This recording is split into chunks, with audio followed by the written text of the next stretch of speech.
I want to invite, well, actually, there was a handout. Did you all, there were 2 handouts? Okay. So, wow, I'm really glad to see all of you, quite a group.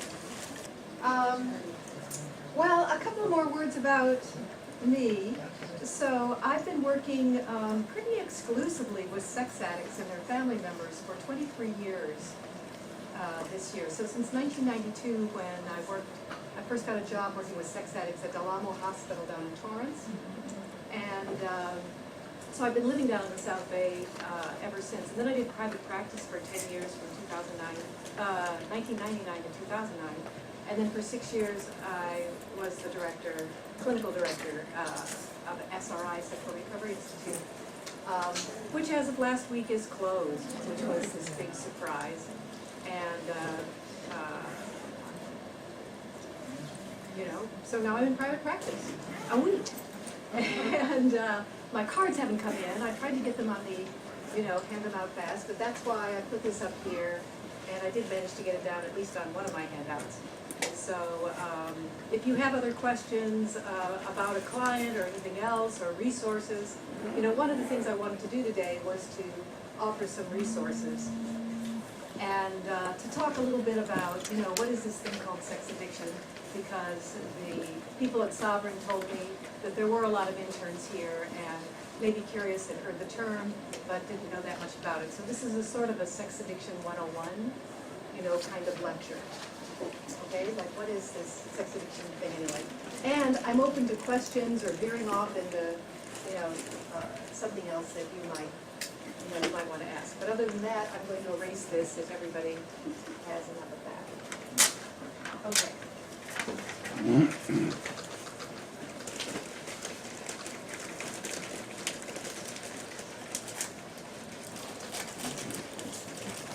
So,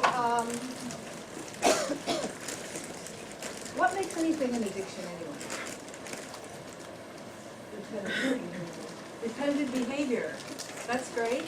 That's really in the category. Something that you do over and over again.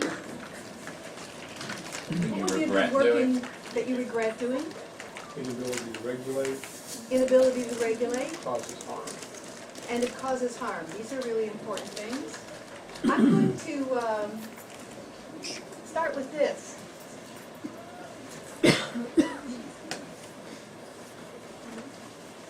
I noticed none of you used the word substance. I was very impressed.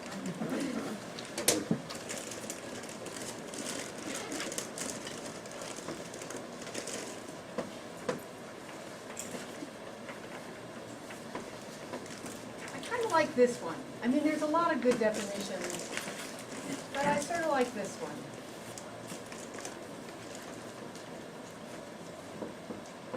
That one way of thinking about addiction is that it's an irresistible urge. An irresistible urge, I think that's really important because in that word irresistible is this have-to quality. It feels like an irresistible urge to commit an irrational act. Like if you get into trouble and you get a DUI for drinking and then the only way you can calm down is go get a drink. That's an irrational act. What was that? It sounds like my family. Yeah, really. So I think it's very important to that, and you notice that in this working definition of addiction, it includes both substance addictions and what they call the behavioral addictions, like compulsive gambling, compulsive sexual behavior, or compulsive eating, and some of those kinds of behaviors. Or these days you have compulsive gaming on the internet, all kinds of things you can turn into an addiction.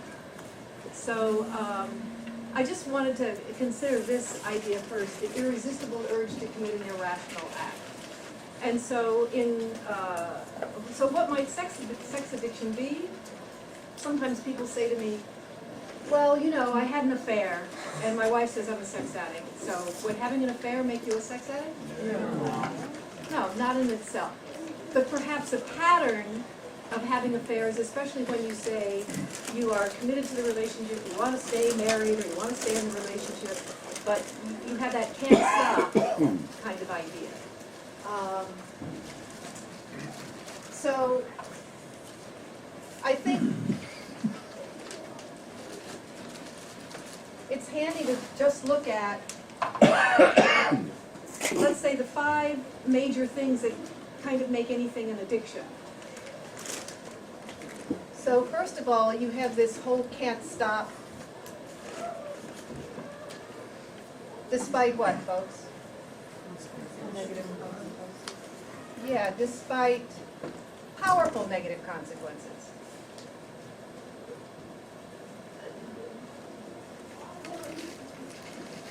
Right, so that means, that you're having like repeated hangovers, or you're having, various other kinds of things. You wreck your car and you can't stop drinking, or whatever. In sexual behavior, what would be a can't stop despite consequences? Anybody think of an example? Tiger Woods. Tiger Woods, yeah. Unprotected sex.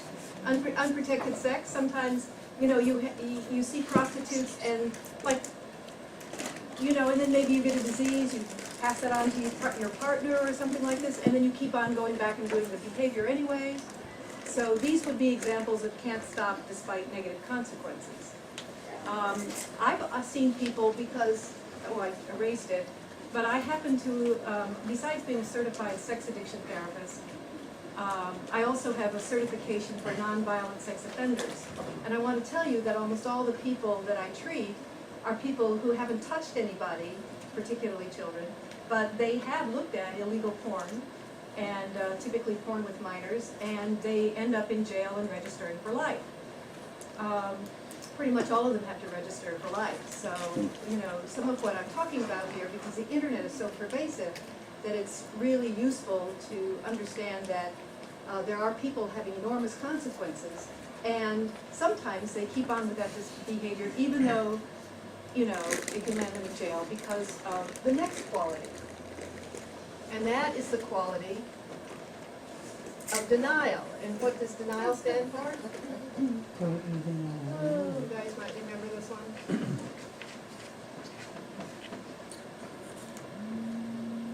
Remember denial, what denial stands for? Don't even know that I'm lying. Yeah. So it's kind of like, don't even, notice I am lying, as in to myself. Don't even notice I'm lying, especially to myself. I think that's a good way of thinking about the idea of denial. And what does that really mean? I mean, alcoholism was where it was first really known that there was such a powerful role of denial in it. That alcoholism, even today, is probably the most treatable disease. It's a disease that people have that you actually can recover from, but people don't because they refuse to admit they have it. So one of the questions that I'm always asking folks is, how can you recover from something you don't admit you have?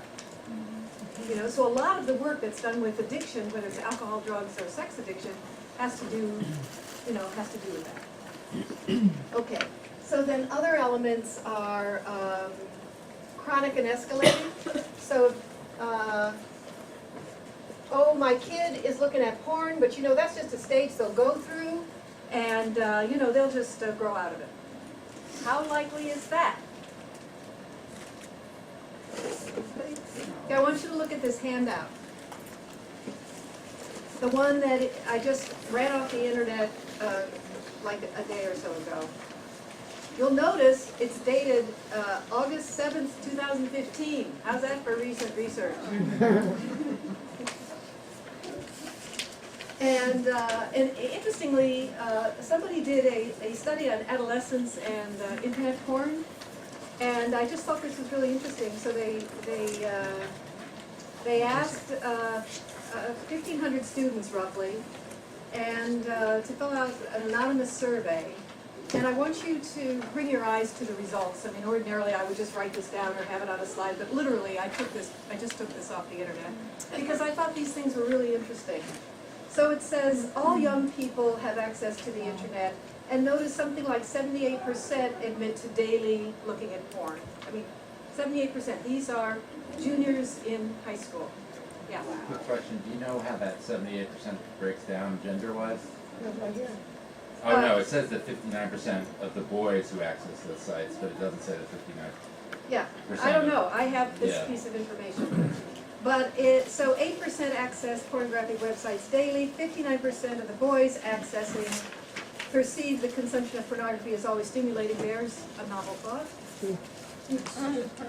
And, but I like this, like almost 22% define the porn as habitual. Another 10% says it reduces sexual interest towards potential real-life partners. Now, these are only 16, 17-year-olds who are saying already the porn is reducing their interest in an actual other person. And there are many, many studies coming out these days that are showing that the more porn you look at, the more desensitized you are to actually being successfully, you know, sexual with an appropriate person. So I think that's a really good thing.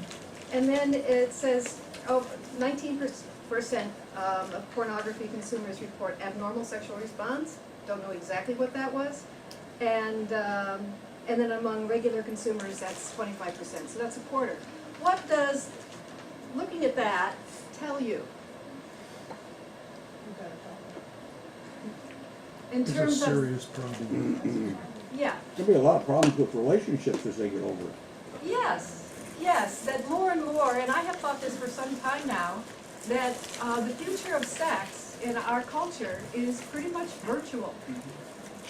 To actually successfully be able to make love with a real life person will be an advanced skill. And might it not also become disappointing? Because I think this is already here. Many people report that it is very disappointing because of that desensitization. And because sex addiction is largely about trying to get a really strong, it's not about intimacy, it's about intensity. Okay? So let me say that again. Sex addiction is when a group of sexual behaviors or a sexual behavior becomes so central to a person's life that they keep on doing it despite powerful negative consequences, such as they give somebody a disease, such as they spend more money than they have, such as they break their vows, lie to their wife, and the person's going to leave them, etc., and they still can't stop. You know, it's not having an affair or even a couple of affairs. It's just like with alcoholism. You know, whether or not you're an alcoholic is not how many beers you drink on any one occasion. You know, it's about your relationship to alcohol. And whether there's a, you know, a personality change and they can't stop despite the DUIs and the other kinds of consequences of having the liver go and all the rest of that kind of stuff. So that's why what we're talking about with sex addiction is really this one, this can't stop despite the powerful consequences. It is chronic and escalating, meaning these folks are not likely to stop doing this. You know?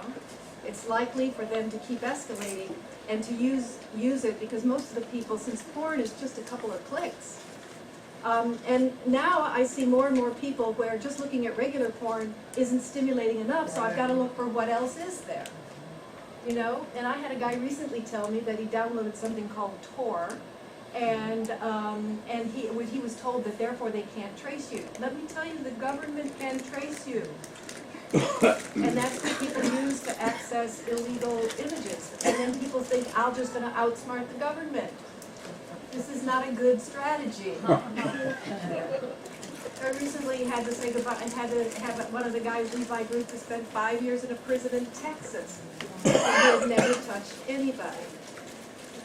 So, you know, sometimes people in the past, they've said, oh, you know, you shouldn't smoke weed because it'll take off your head, or they try to scare you with stuff. You know, I'm trying to scare you because I don't think maybe you want to go to prison.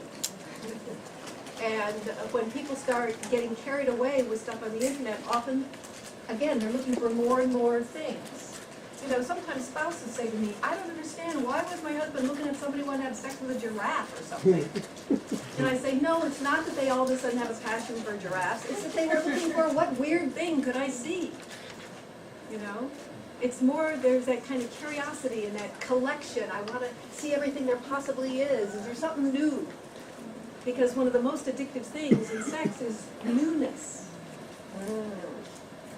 You know, this is why people typically end up in affairs and things like this. Question? Oh no, I'm just fanning myself, sorry. He's just interested, Sharon, he's just interested. All right, so what other things are into addiction? It's the can't stop. Oh, it has to be mood altering. To be an addiction, it has to be mood altering. Otherwise, you know, you might have somebody, they have to count all the time, something obsessive compulsive, they have to check if the iron is on. There's no mood altering. You know, it's just some kind of compulsive behavior. So, sex addiction, there's a high. There's huge amounts of chemicals released. See, in sex addiction, it's like a drug addiction, but you're addicted to the chemicals your own brain releases. You know, usually high amounts of dopamine and a whole variety of other kind of chemicals, but that's what you're really addicted to, is to the drugs your own brain manufactures because of, you know, chasing the high, whether you're cruising on the internet or you're cruising in real life, whether you're looking for prostitutes or one-night stands or anything like that. And then the fifth one is withdrawal symptoms. There has to be the presence of withdrawal symptoms. And interestingly enough, there are withdrawal symptoms when people stop compulsively acting out sexually. And guess what the withdrawal symptoms are like? They're very similar to alcohol and drug withdrawal symptoms.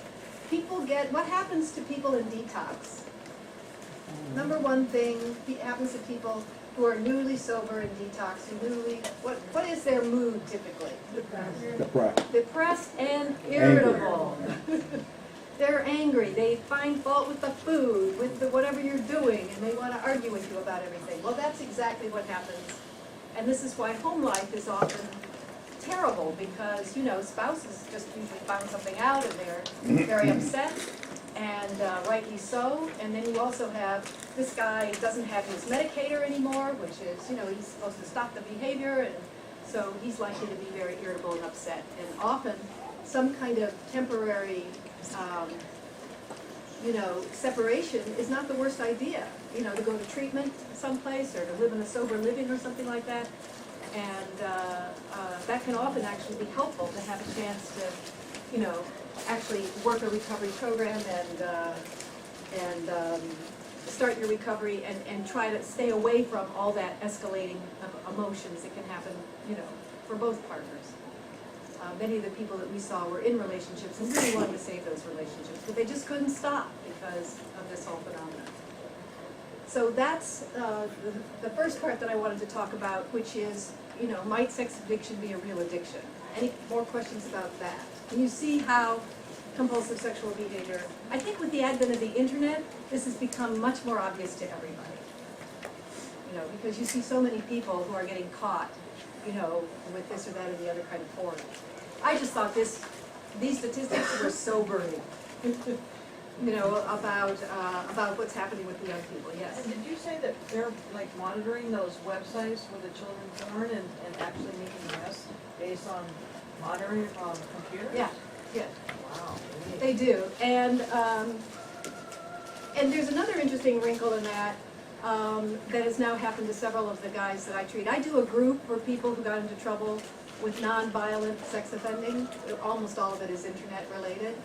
But the people who are in those pictures, who are now adults, hired lawyers, and they're suing all the people who look at this kind of porn for big bucks. And so they're collecting thousands of dollars. Anybody who's arrested, the lawyers just go after. Anybody who's arrested and said, I'm sure you looked at my client, so you owe me thousands of dollars. Wow. So that's an interesting thing that is also happening. There's the thing he didn't know before. But that's happened. Some of my clients have been sued for that. So there you are. So are you a sex addict? I did want to bring your attention to this thing called the GSAST-R.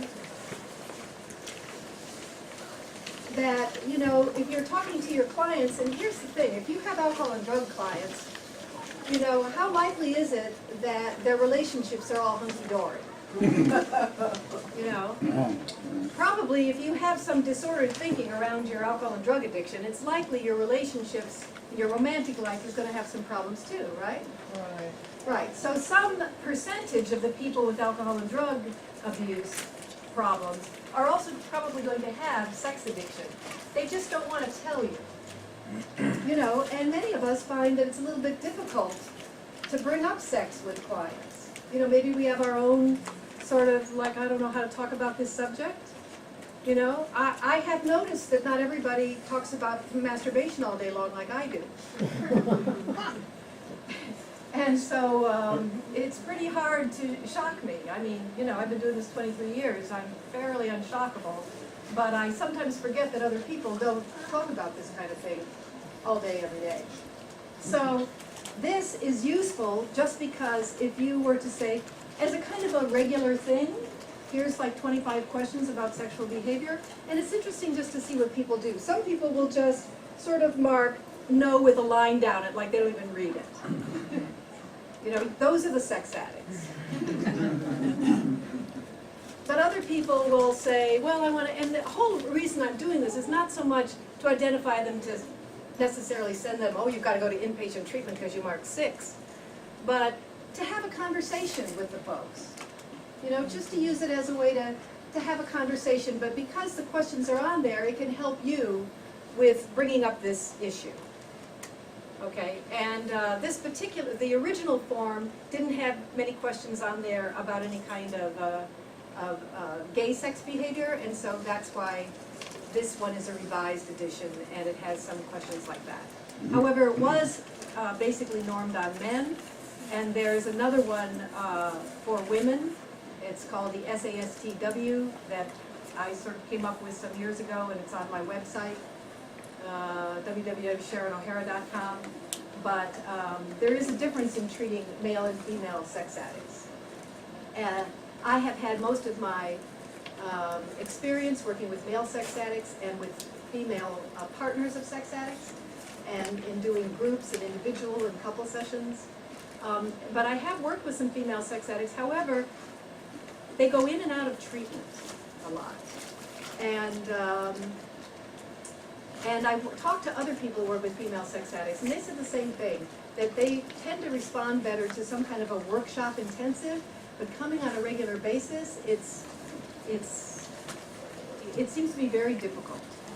You know, there's just a lot of shame attached, and I never have met a female sex addict who didn't have a big, huge abuse history. And so often doing a lot of trauma work and really having a program for the trauma is very necessary, integral part. And frankly, even for male sex addicts, I think doing a lot of trauma work is also an important component, which is why I got myself trained in EMDR, somatic experiencing, and emotional freedom technique, to kind of help people to calm down their emotions so that they might be able to make some better choices. You know, I think that's probably true for just about all addictions, didn't you say? You know, there's a case of trauma component? Yeah. Yeah. Is sexual crime on the internet about level, on the increase, or decreasing with all of the new information and knowledge about criminal prosecution? I think it's increasing because of the internet and because of people wanting to see whatever it is that I could see and thinking, oh no, the feds are not interested in me, I never touched anybody. Maybe I've looked at things a few times here and there, and so I guess they don't want me, and so I can get away with it. Besides, what's the basic banner of any kind of an addict? I can get away with it. Yeah. And they think I'm just small potatoes, and you know, often it takes the feds a while to catch on to you, and sometimes it's like the week after you went on, so you never know, it's back there. Can they do it with just IP addresses, or does it have to be physically stored on their actual computer that they own? I mean, is it like you're tracking like what IP address accessed that website at what time? Well, I can only tell you that when the police show up, they Not a show good up 10 people with guns drawn at 4 o'clock in the morning. That's right. It's Secret Service, or it's FBI, or it's the local police, because, you know, there are differences. If it's the feds, they want to put you in jail for sure, or in prison. You know, if it's local police, then they argue over whose case it is. Mm. Yeah. Earlier this year, when the reporting mandates were changed for child pornography as being Which is reported- another thing I was going to say. Okay, I was just curious to know how you handle that, so maybe you can bring it up later. Okay, well, I'll answer you now.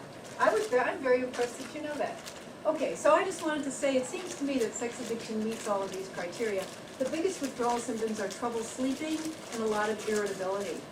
That's what you see. Okay. What time Part is of it? that be because they're not getting that endorphin rush? Yeah, yeah, really, it's just, as I said, it's, okay, when am I supposed to stop here? Oh, I still have time, right? yes, you have plenty of time. So, okay, so let me mention something about AB. So AB 1775 is a law, California law, that came into effect in January of this year. And that law, which I think is a terrible law for therapists, number one. That law states that it's further giving away our right to confidentiality with clients, that if you have a client who tells you that they have looked at illegal porn, and they call it where there is a minor committing an obscene sexual act. If it's a picture depicting a minor committing an obscene sexual act, that's child porn. That means you have to break confidentiality and report to Child Protective Services, who will not take the report, but will turn it over to the police. This includes sexting amongst adolescents. It can include sexting among adolescents, so there's all kinds of things happening with a lot of people getting arrested, that theoretically, if you send a picture, you know, if some kid sends a picture of his penis to his girlfriend, you know, and then says various kinds of things about it, that's child porn, if they're underage or whatever. So there are just a lot of cases that are coming up all over the country that the government has not yet caught up to the internet age. And it used to be thought that, because in the past, if you had a collection of child porn, typically you had to send for it and you were committing fraud through the mails, or not fraud, but, you know, illegal things. And it meant if you had this porn and the people that they arrested for touching children also had child porn. So they decided that if you looked at that, that meant you were going to molest children. And I've gone to all of these conferences in my training and talked to the criminal justice people and the probation officers, and I have to tell you that all of them believe that if you looked at child porn, you have touched children, you will touch children, you must be touching children. And that's what they all believe, even though it turns out Canadian researcher Michael Cito, SCTO, found that something less, well, what he found is that there are huge growing numbers of people who are internet-only sex offenders. And he also found that once arrested, 95% of those arrested for child porn never look at it after being arrested is a big extinction of the behavior. Yeah. But if they're looking at child porn, doesn't that support that child porn has to exist for them to look at it? Yes. Oh, it's a terrible thing. I'm not here in that. You know, I think it's a really bad thing, and it supports the whole child porn industry, et cetera, et cetera. It just is that it's a really severe sentence. You know, things like 5 years in prison, and that people who have beaten people up or actually molested. I have seen it had a couple 6 years of people for murder. who actually touched people. Yeah, 6 years for murder. So it just seems to be very, very strong. Yeah. So this might be a little off topic, but just if the government's gonna monitor those that are watching it, why aren't they closing those that are providing it? Well, because it can be, you know, international. A lot of it's international, and they can't, you know. It still doesn't, I don't know. I the know. answer to that. As far as the Fed's concerned, as far as the US government is concerned, if you go on a sex junket to a country that does not have child sex laws, or that does not enforce Like them. Thailand or something. Yes, like Thailand is the most well known. Yeah. But they will prosecute, and you will go to prison, because the Feds don't give probation. Yeah. No, these are the, mostly I wanna talk to people who look at the internet, because that's just so common, and getting curious, and lots of these teens, many of the guys that I see, they told me I was looking at pictures of children being sexual when I was 12. And then they just stayed there. See, they just kept collecting, even though this guy ended up being 25, and that's when he was caught, and da-da-da-da. But he had all of this stuff. He said, I don't even look, I just liked having it. And and you know, it's that whole addict thinking of, I've done it since I was 12, you know, it used to be age appropriate. I said, no, even then, honestly, sex on the internet, I have one problem with sex on the internet. Just one? Yeah, one major problem. Biggest problem I have with sex on the internet is it is a terrible sex education tool. The kind of sex on the internet, like 95% of it, is not very friendly. I heard a speaker once say, and this stuck in my head, she said, you know, the problem with sex on the internet, there isn't any healthy sex on the internet.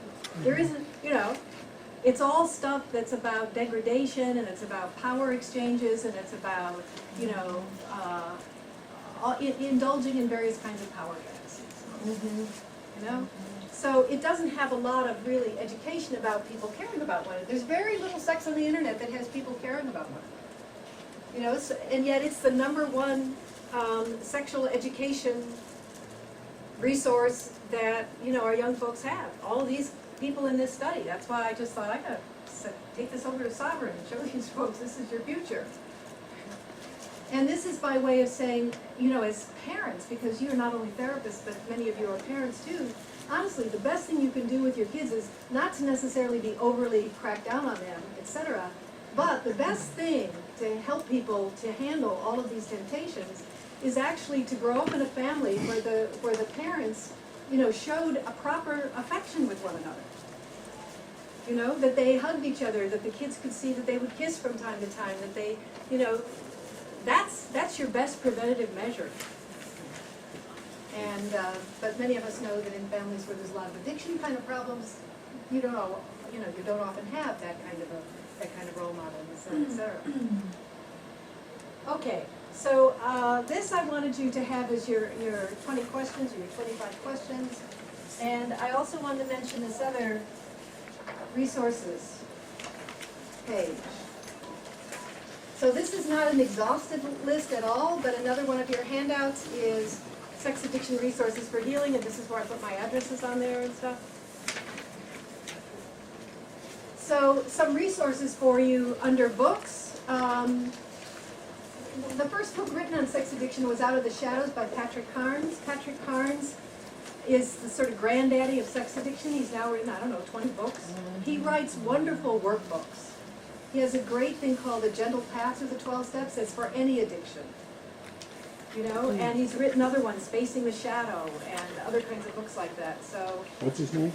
Patrick Carnes. It's the first one under the books. Oh. And I also like this book, The Storm of Sexual Addiction, released in the last couple of years by Connie Lofgren. I just think it's a really good understanding of sex addiction. Recently came out Rob Weiss, who founded a Sexual Recovery Institute, Always Turned On. It's all about the technological gadgets. You know, so it's called Always Turned On because people always have their devices on. Everybody's walking around with a computer in their hand. That's called your cell phone. You know?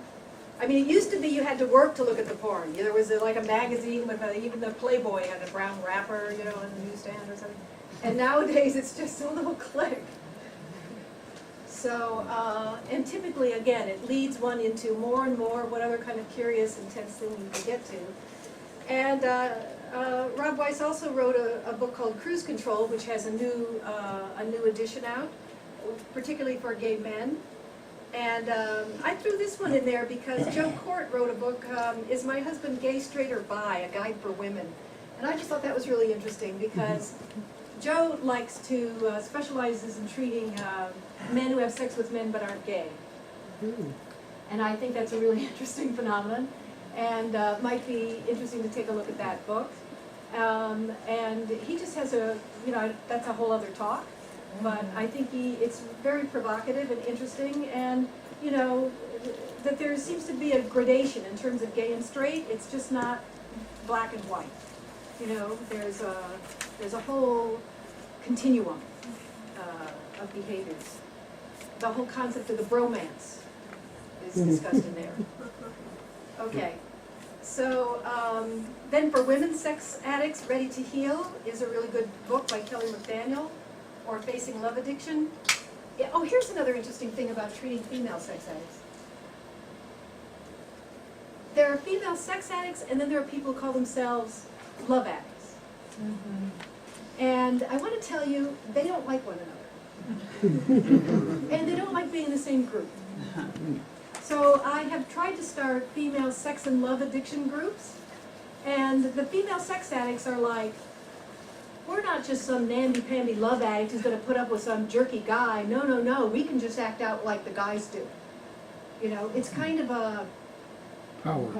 Yeah, it's kind of like I can use people like sexual Kleenex just like male sex addicts do.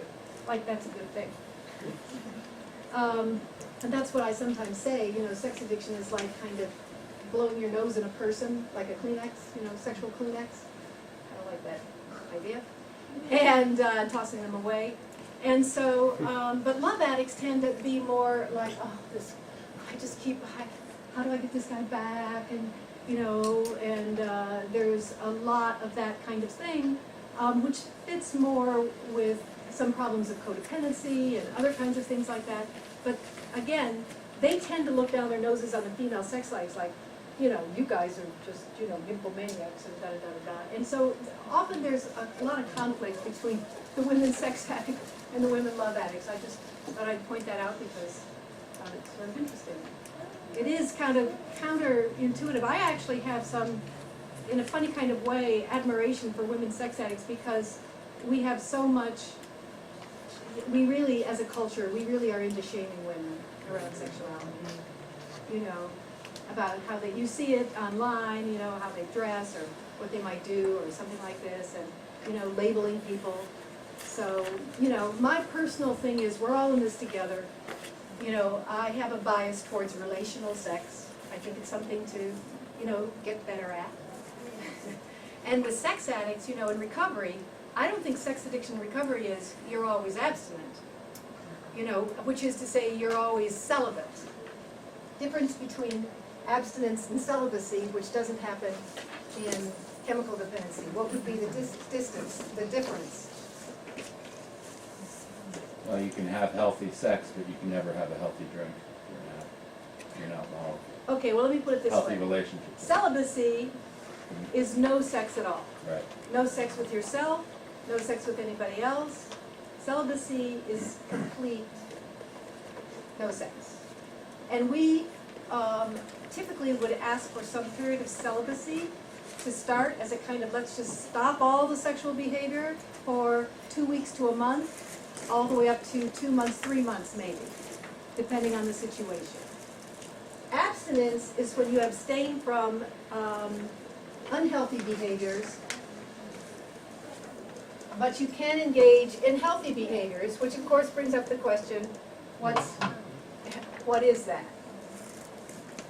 And that's where you come up with this idea called the circle plan. And the circle plan, in your inner circle, you write down, I always think of it as kind of, you cross these out. That would be the cocaine if you are a cocaine addict. So the inner circle would be like seeing prostitutes. You know, things that you identify, I'm not going to be able to be in my healthy relationship if I'm doing this behavior. So sometimes it's no sex outside my committed relationship, sometimes it's no, you know, one guy told me, well, I don't want to give up, you know, having sex with somebody that I want to have sex with. And he said, I know. I said, well, what are you willing to abstain from? He says, no sex standing up. Start there. Oh, and I have to know their last name. He said, wow. Then it's a relationship if I know their last name. That's standard. Yeah, then you have the middle, but you actually have to work these things out with folks. Then you have the middle circle, which is, this is a gray area. This is, they call this boundary behaviors, which is you're not perfect, they put angry, hungry, angry, lonely, tired in here, and they have in here is a lot of fantasizing. It means you're going to have to intervene with it, set a boundary around it. We talk about all the ways to do it. This middle circle is all the stuff we talk about in therapy all the time. You know, how do you handle your urges? You know, what leads you down that path to more serious acting out? You know, what do you do if you're hungry, angry, lonely, or tired? And then the outer circle are the rewards of recovery. And that's, you want to, and this is why I like the circle plan, because built into your plan is, what other things are you going to do? These are the fun activities. We want to, one of the first things I do with people who come to me is I start talking to them about going to the toy store and buying themselves a toy. Not a sex toy. Some kind of fiddle or a slinky, or a silly string, to let the little kid in you out. And you know, they go home and their spouse, what? She told you to do what? Walgreens, and Bubbles, you know, any of these kinds of things, because if you have something to fiddle with, it's actually helpful in terms of stress reducer. Plus, it lets the little kid in you out to play, so you throw a ball, bean bags, any of those kind of things. Plus it normalizes dopamine. Yeah, no, normalizes dopamine. I'm also a big believer in music therapy and pet therapy. I just say, don't have sex with a pet. No. Good idea. Okay. Oh, I was talking about AB 1775, and excuse me, I know I'm going all over the place, but I really think this is a terrible law because, you know, first of all, it doesn't protect any children. You know, it turns out that what it does is it means that people will not come to you for help. So if somebody has identified, I have this problem on the internet and I looked at something, they can't come to you and ask for help because you have to essentially turn them into the police. And I personally didn't become a therapist to be a police person, you know? And I already know about reporting when there's identifiable child at risk, and I have done that. But, you know, if somebody comes and they want to work on their issue around porn, you know, I want to be able to work with them. Currently, let me finish this and I'll let you ask your question. I'm only working with the kinds of people who have already gotten into trouble and they're already in the system. So they come to me because the police have shown up en masse in their house and now they're scared and they hire a lawyer and the lawyer says you have to get therapy and that's when I see them. So they're already in the system. So that's how I work with them. Otherwise, they simply, honestly, won't call. To your knowledge, have any therapists been prosecuted for not complying with this unconstitutional statute? Not yet. I just think a lot of people are, you know, hemming and hawing. I'm part of a lawsuit to do away with this, you know, and there's a Stop AB 1775 petition online, and you can, you know, get involved with that. But it just seems to me that, you know, I know that at SRI, we actually really got people to stop looking at this kind of porn and to stop a lot of their behaviors. And we would not have been able to do that, you know, in all those years with this law in effect. And now they just aren't even coming, so I think kids are more at risk because of this law, not less at risk. Well, the existence of privilege is a legislated state of being. Yeah. It doesn't have any intrinsic constitutional position. Mhm. So privilege is what allows a therapist to not tell stuff. Right. And the test for privilege in all the states that have it is whether the social benefit of not telling outweighs the social damage of the act. Right. Okay, so what the whole principle of 1775 is that the social damage of not telling is greater than the social advantage of telling. So in order to attack it, you're going to have to attack it on that basis. Exactly. And there are experts on both sides, Yes. just like with everything else, you know. But I just think it's really bad for therapists because, you know, we have, your license can be at risk, et cetera, and it's just, you know, it's a really horrible law. So what I do is I warn all the clients first thing, and I suggest you do that in my, you know, when I first, before they tell me their story, I go on about all the exceptions to confidentiality, including this one. And I have them sign a piece of paper that they understand all that. Well, I want to ask a question, but it's not related to this, so I can ask it later. No, I think I'm done with this. Go ahead. I just want to jump back to your working definition of sex addict, Okay? and I really appreciate you coming out. Thank you so much for putting this stuff out there. And I'm just going to question it a little bit. And So as a social worker, I'm looking at it like this. If I have a client who's cheating on their partner excessively, but getting away with it and doesn't go against their ideal image, so no guilt, no shame. Then I have another client who's excessively cheating on their partner and gets caught and ends up with major consequences. Under this definition, that one's an addict and the other one's not.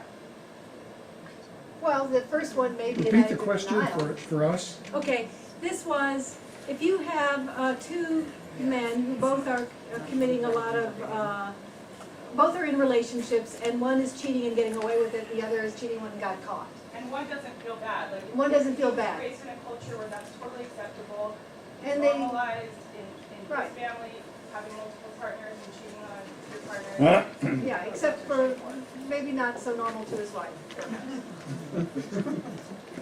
And some, maybe the person Well, no, also he's has. getting away with it, so she doesn't Right. even know, and it doesn't go against his ideal image. Right, what I would say personally is that's likely, you know, this, let me put it this way. Sometimes a spouse will say to me, I don't know if my husband's a sex addict or just an asshole. My answer to that is, It's probably both.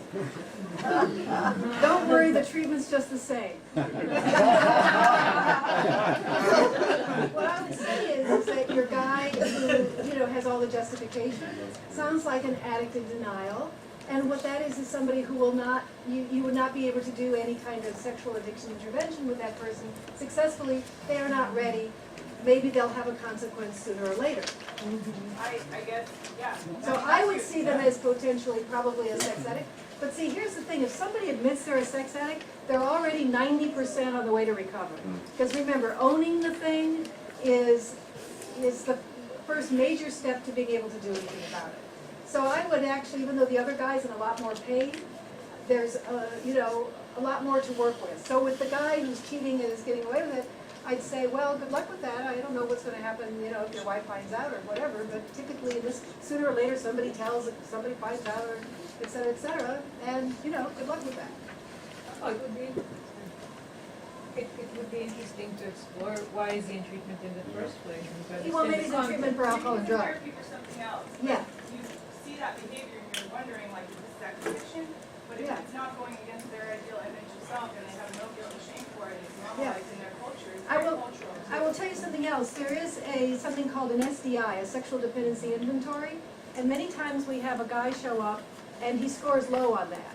You know, sex addicts typically score between 12 and 20 on that. And so a lot of our sex addicts would be 14, 15, 16, 17. That would be a high score. And so you'll have somebody come in and they score a 6 or something like that.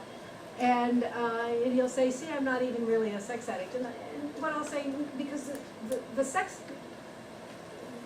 test, the questions for sex addiction is, do you feel guilty because of this behavior? So you will not score high if you're a sociopath. You will not score high if you have a lot of narcissism. Or from a culture that accepts the objectification of women, like our culture does a lot of times too. Right.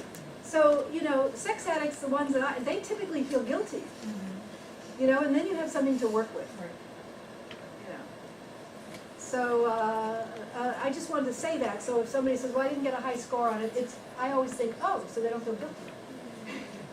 You know, that's always where my mind goes. But that's a longer test that you can get online, or you have to see a CSAT to be able to have access to that online test, et cetera, et cetera.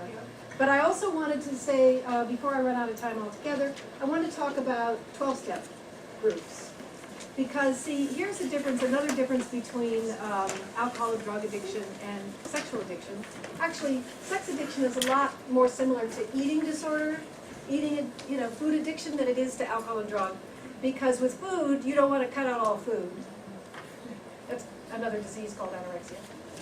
And in sex, you don't want to cut out all sex, you just want to cut out what you've identified as your inner circle behaviors, right? And put some boundary around these middle circle behaviors and increase the outer circle behaviors. So you work with people to find out what is it, everybody has a different circle plan, which is their boundary behavior plan around their sexual behavior. And that's what's different. With food, you do the same thing. You identify binge foods, you come up with food plans, you agree to abstain from certain kinds of things, And so it's much more similar, because the idea is to have healthy eating, the idea is to have healthy sexuality, which we're loosely defining as with some kind of emphasis on relational. You know, and you know, in the world, you can just say, well, I'm perfectly happy having sex with robots or on the internet the rest of my life. I'm not here to change your mind. You know, if that doesn't get in the way of, you know, whatever it is you want to do in life. But most of the people that I see, they want to stay married and they want to stay in a relationship, but they've just gotten, you know, it gets so that they have, lots of my guys have ED problems, you know, erectile dysfunction, and they find themselves unable to actually be sexual with a real life person after years and years of you know, porn and other things that can happen. Okay, so 12-step groups. So quickly, 12-step groups. There's only one AA, although you could have an AA that was gay emphasis or women only or something like that. You know, an individual group can have a specialty, but there's pretty much just one AA. Yeah, there's some other kinds of not 12-step groups, but within the 12-step community. However, when it comes to sex addiction, there's like 6 different organizations, which is really annoying. And I think I have 5 of them on here. Yeah, so there's SAA, which is Sex Addicts Anonymous. They all end with Anonymous. So Sex Addicts Anonymous. And that's the one that I have mostly sent people to in LA. See, what happened in the late 70s, early 80s, mostly early 80s, is a whole bunch of people got the idea at the same time, which is, gee, my sexual behavior is sort of out of control. I feel like I'm an addict. And so they started 12-step meetings in different parts of the country, all roughly around the same time. And then some other ones popped up. But Sex Addicts Anonymous is more popular west of the Mississippi. So the headquarters are in Texas, and there's a lot of Sex Addicts Anonymous in California. There's a lot of it here in LA. You can find meeting lists online. Excuse me. They have special meeting lists just for Los Angeles area. And SAA is the one who came up with the circle plan idea. Okay, which means you get to work out with your sponsor. You guys all know what a sponsor is, right? Somebody who has more recovery than you do and you can stand them. Call that. Okay, then we have, what's the next one on the list? Sexaholics. Okay, SA. Sexaholics Anonymous. And Sexaholics Anonymous started in Simi Valley, California. Oh, yeah. And the thing about Sexaholics Anonymous is, and I wrote not gay friendly because I wanted to make a point about that, is the national headquarters of SA takes a stand that the only healthy sex is between married people who are married to somebody of the opposite gender. That sounds like the thing I've seen in there. And the national headquarters are now in Nashville, Tennessee. But, you know, it seems to be very judgmental about gay men who are these days even married and in a committed relationship. And even since this new, you know, kind of the whole business of gay marriage came into effect, they're still holding fast to this particular definition. So I just want to tell you it exists. Many people have found some help with that organization, but I'm generally not recommending it because of the fact that I think it's discriminatory. If your client is a Christian who quotes Romans 1, then send them there. Yes, they may feel very at home there. There are also churches that have things like Celebrate Recovery and other kinds of, you know, church organizations. But, you know, I just had to say that. So then there's, what's next, SLAA? Sex and Love Addicts. Yeah, SLAA is Sex and Love Addicts Anonymous, and so there are a lot more going to SLAA. And this is the kind of thing where the sex addiction is all about seduction, typically. The high is, can I win over this person? Can I get this person to want me? You know, can I just win them over? You know, so it's a lot of that sort of seduction. I call it seduction addiction. Sex addicts, these are often porn guys, you know, or prostitute guys, or, you know, massage parlor happy ending. But this is, it's the winning the person over, it's the seduction that's the big thrill. Then you have, Would that be a good, SCA. good place for a single guy to go? Yeah, yeah, it's mostly women, it's a good place. yeah, there. Although the women With at that. SAA are easier. SCA is Just sexual asking. I'm compulsives. gonna say no. Sexual compulsives. Now you wanna be healthy. Okay.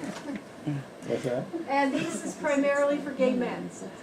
And SCA broke away from SA when they realized, you know, I mean, SA will allow you to be a member if you're a gay man, you just can't have sex with yourself or anybody else. But, anyway, so SCA is sexual compulsive. Interestingly, most of the sex crime in LA, up until the internet came along, and, you know, if you look at some of the laws, they still don't know the internet's here.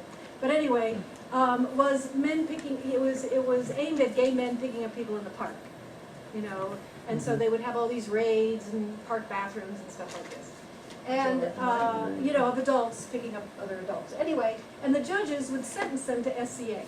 So even now, I will get this order and it says the person has to go to SCA. They're not gay, you know, but all the judges know they only ever heard of SCA because of all those years of sending the people having sex in the park. And I just thought that was a really interesting historical little note.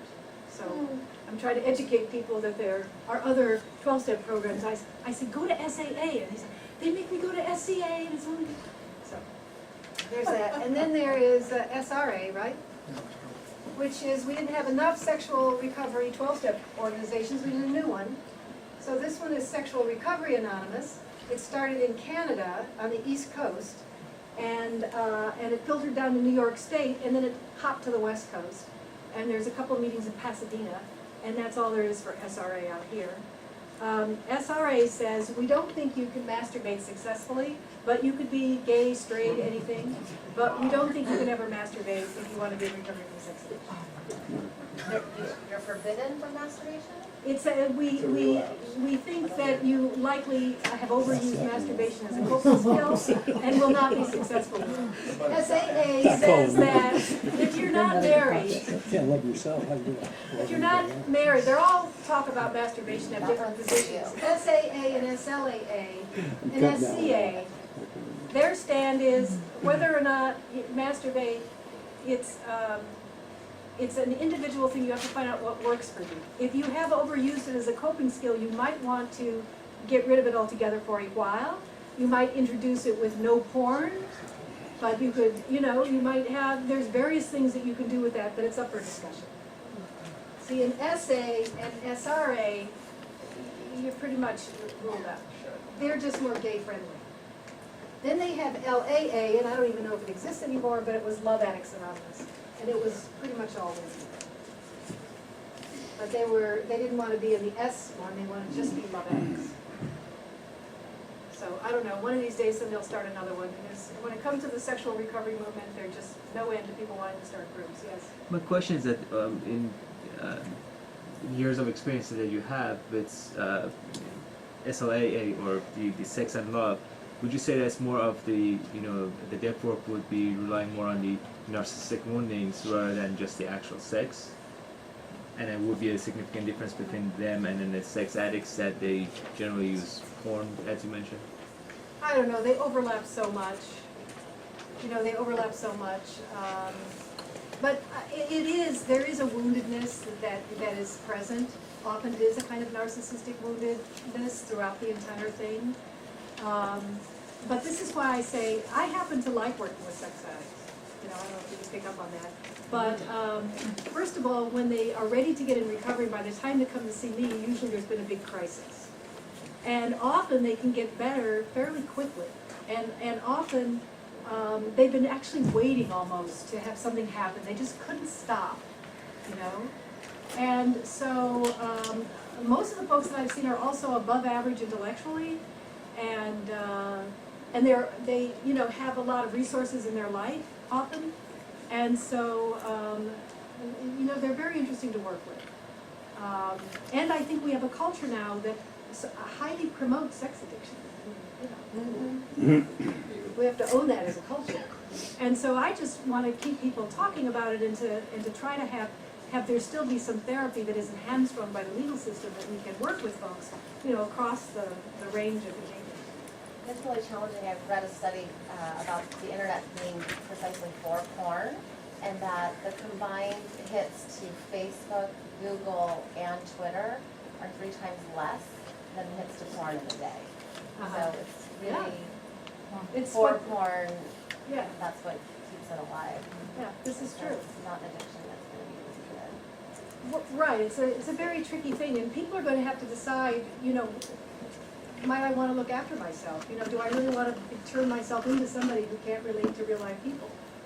You know, maybe I'll be the person who's really good at interacting with people, and there'll be more people for me to be with, because it's an advanced intimacy skill. But I really think you have to look at the difference between intimacy and intensity when you're working with people. Because if your goal is intensity, then you lose sight of the connection. You know, and I'm kind of defining healthy sexuality as typically where there's some kind of connection possible going on. And But could that be evolving? right now it's evolving away. That's what I'm saying. If Yeah. that It is. stay along that continuum? I personally think so, yes. Yeah, I think we're getting more and more virtual. Even if you're primarily dealing with people with other addictive issues, substance addictive issues, which anybody that's spent any significant personal time in a 12-step room, I don't care which particular substance, 12-step room you're in, you will find in discussions of behavior that when people stop doing their drugs, they start doing other things. And that sex and gambling and food are the 3 that they start doing. Yeah, typically that's true, and also a lot of the gaming behaviors. And so the cross addiction, I always thought of addiction like the Pillsbury Doughboy. I don't know, they don't even have the Pillsbury Doughboy anymore, but they used to have this cute little Pillsbury Doughboy. And I always thought of addiction as you kind of tie off the leg and it shoots out the arm, you know. You kind of tie it off over here and it kind of goes over there. And often some kind of sex addiction that might have been under wraps will all of a sudden sprout forward, you know, spring forward or something like that. So, you know, I want to move towards closing up and questions, and people can come see me afterwards, or you can ask questions now, but I just didn't know if I asked some things. Did I answer the I have a questions I was question. supposed to ask? Yes. So can you clarify with the teen sexting, it is reportable? What do we do with that? Well, A teenager comes officially, in. the way the language is that if there is a teenager engaged in an obscene sexual act, that's the language of the law. So it depends what the sexting was. I mean, Two personally, kids sending pictures of each other, high Yeah. school kids. I personally don't think that qualifies as, you know, a picture of it, somebody underage engaging in an obscene sexual act. I suppose one could quibble about that, but I probably, well, actually, I'm not treating teens right now, but I probably, you know, wouldn't see that as that. But I Have to think be they're going to in the be, act. you know, going after the law, and there was a time where they said any pictures of any naked kids was, you know, and people were getting arrested for taking pictures of their babies in bathwater. You know, so that's how people can go nuts with this. Sally Mann, great photographer, Yeah, incredible portraitist. She took pictures of her daughter, and not her daughter, her children, in a lake, cavorting around. cavorting around, and she was banned from New York World in 6 days. And I think it's just you know, a matter of looking at law as more of a black and white rather than with our therapy and psychology is more of all gray area and figuring out how we can help individuals rather than with the law it's more of can we convict or not. You may be more Another of an thing, expert too. personally, I actually started my therapy career volunteering to work with rape crisis victims. And my heart just went out to, all these women. And after I did this for a while, a year or two, it occurred to me that just treating victims wasn't going to do much, and I was interested in who were the people doing this and how, as a culture, might we handle this kind of a problem. And I feel the same way about all this stuff. If we can help people to move away from doing these kinds of behaviors, having a secret life, lying and cheating, and otherwise, I'm not going to sit in judgment on somebody's sex life, where there's no victim or anything like this, or it doesn't involve any children. Really, I could care less. But I think that there is something about having some ability to treat offenders, particularly nonviolent offenders, that it just really bothers me that this is now being hamstrung, and I think it makes things worse for kids rather than better. So anyway, that's my opinion. Thank you very much for listening.